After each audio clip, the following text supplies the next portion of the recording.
In this video, we cover a principle called the stable dependency principle.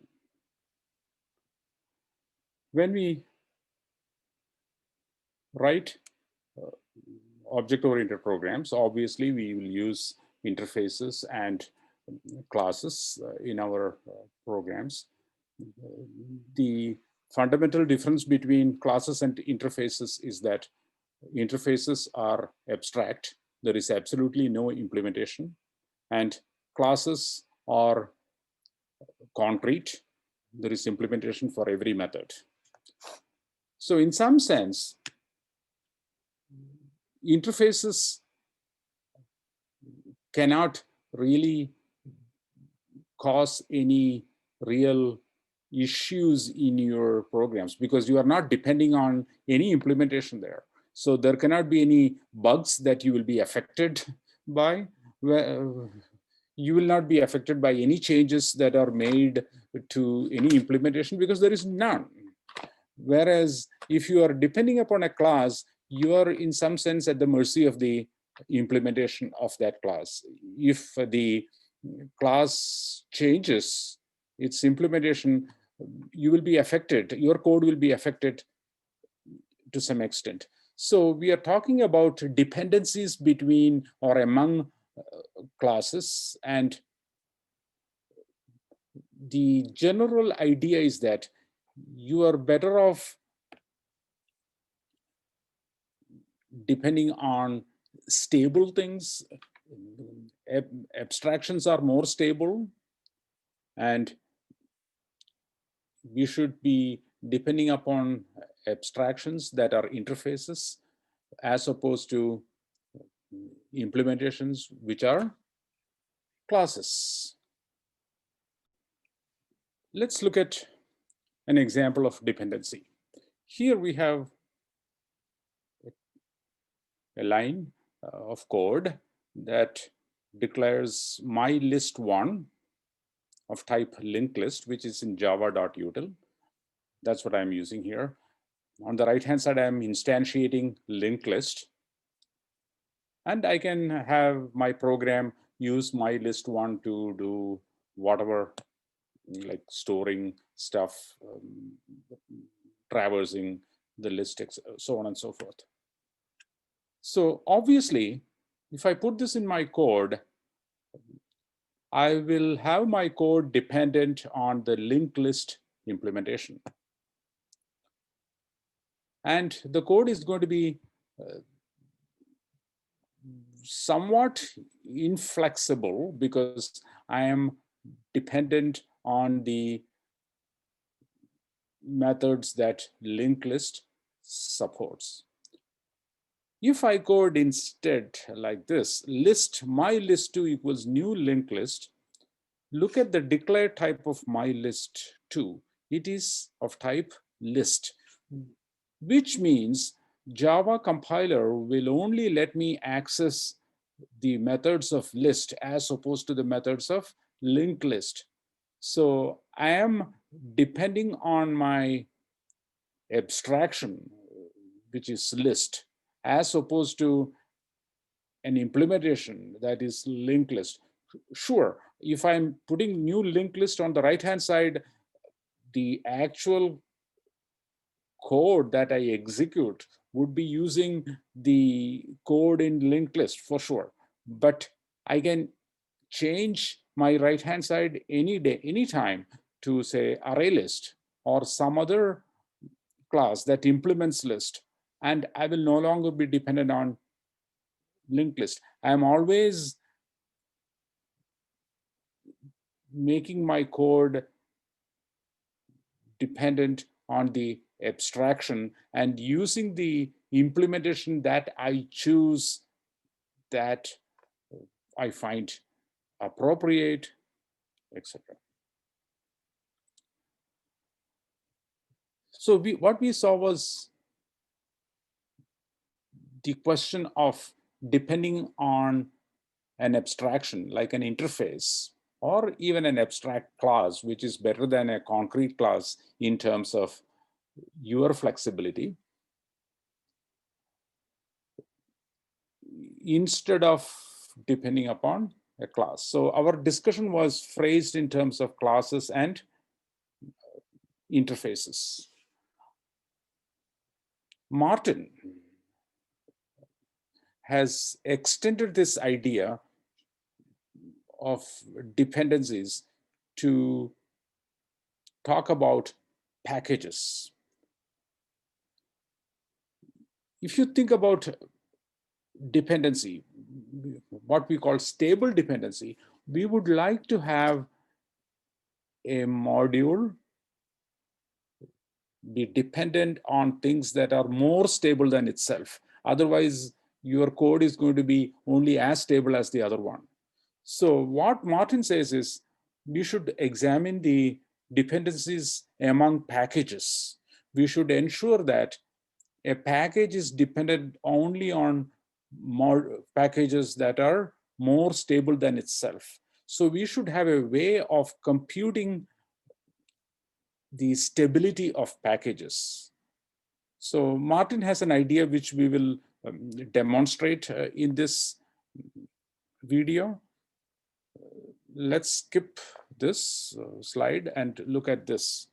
We have the drawing program analyzed a little bit, and we have here the list of all packages in the drawing program in the rows, and again listed in the columns.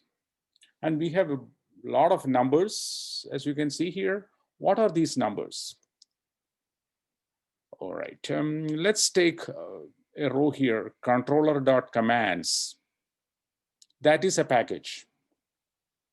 And you can see numbers 0, 0, 0, 0, 0. And there are two numbers that are non-zero, 3 and 3. And what do those numbers mean? Okay, something very simple first. The 0 here means controller.commands has no class that depends on any class in the package controller, or controller.commands has no class that depends on any class in controller.events.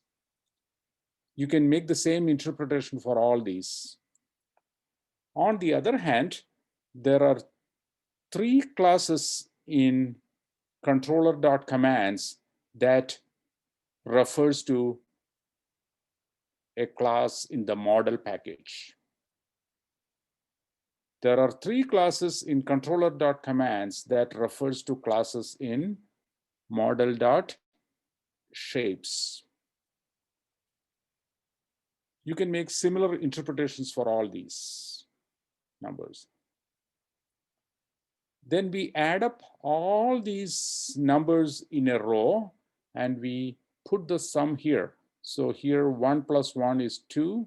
Here 3 plus 3 is 6. Here we have pretty large numbers, 59, 61, 62, 60, 59, 63, 65, 66, 70, 71. Similarly, we add up all the numbers in the columns. For example, in the first column, I have 4 here, rest are all zeros, so the total is 4. So what are these sums going to indicate? This sum is the number of dependencies from the controller package to other packages. And this is the number of dependencies from the controller.commands to other packages. And similar numbers are here. Here we have the number of dependencies on the controller package from other packages, or the number of packages on controller.events from other packages. You can see that there is heavy dependency here. So here we have the number of dependencies from this package, and here we have the number of dependencies from this package. Let's go to the previous slide here. Depends on and dependent on are the two numbers that we created here in this slide. These numbers are the number of classes or number of dependencies from this package that is depends on, and sorry, dependent on, and the values in the these things in the columns are depends on. And we compute the stability of a package as dependent on divided by the sum of depends on and dependent on. And if you have a stability of 1, that is ideal. So we compute the stabilities of all these packages over here. We have controller.events having a stability of 1, GUI.view.renderers having a stability of 1, and model.shapes having a stability of 1. So they are very stable. Ideally, we would like to have a package depend only on packages that are more stable than itself. For example, let's take controller.states. Its stability is only 0.05, and it is the case that all the packages it depends on are more stable than it is. I think there are exceptions. Controller has a stability of 0.67, and it is dependent on controller.commands, which has a stability of 0.4. So that is not good for that definition. But these numbers don't tell the whole story.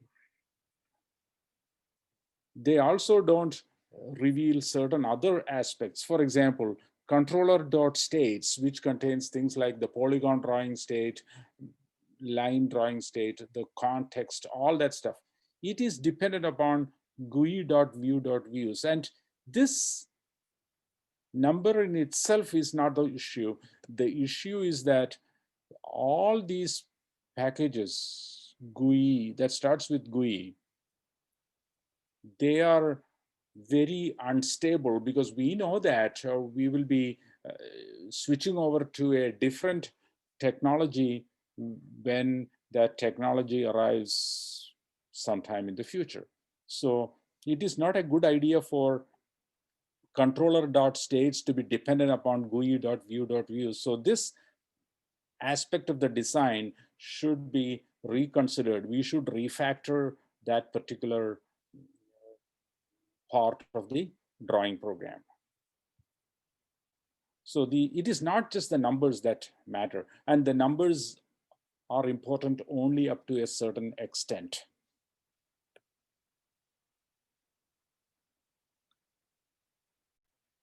And we can use this principle to help us test the program, and maybe even to some extent develop the program.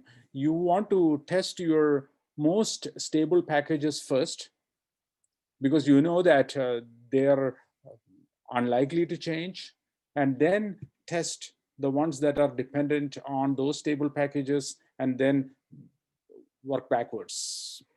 Similarly, if you know that a certain package is going to be more stable, you may want to develop it first.